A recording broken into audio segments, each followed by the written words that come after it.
హన్ హనుమతే నమః. అందరికీ నమస్కారం. ఈరోజు ఈ వీడియోలో మనం హనుమంతుని యొక్క 2 మంత్రాలను, వాటి యొక్క అర్థాలను, వాటిని పఠించడం ద్వారా పొందే ప్రతిఫలాలను తెలుసుకుందాం. ముందుగా ఉల్లంఘ్య సింధో సలిలం సలీలం యః శోకవహ్నిం జనకాత్మజాయాః ఆదాయ తేనైవ దదాహలంకాం నమామి త్వం ప్రాంజలిరాంజనేయం. మరొక్కసారి విందాం.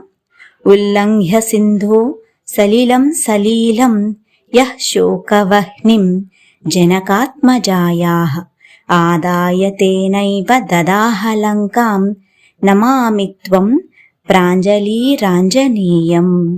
అనగా ఎవరైతే సునాయాసంగా సముద్రాన్ని దాటెనో, జనకుని కుమార్తె అయిన జానకీదేవి శోకాన్ని చూసి భరించలేక లంకను దహనం చేసెను, అటువంటి హనుమంతునికి నేను నమస్కరిస్తున్నాను.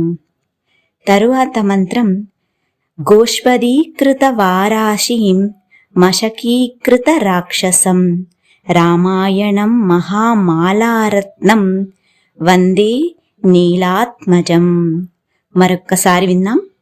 గోష్పదీకృత వారాశీం మశకీకృత రాక్షసం రామాయణం మహామాలారత్నం వందే నీలాత్మజం.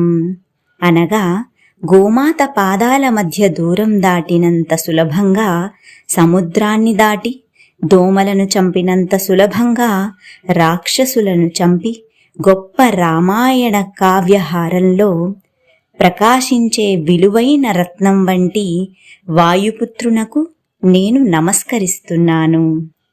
ఇప్పుడు ఈ మంత్రాలను పఠించడం ద్వారా పొందే ప్రతిఫలాన్ని చూద్దాం.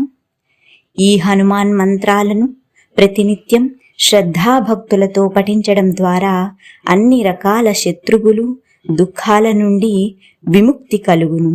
సకల దుష్టశక్తులు, దుష్ప్రభావాల బారి నుండి రక్షణ లభించును. ఓం హన్ హనుమతే నమః.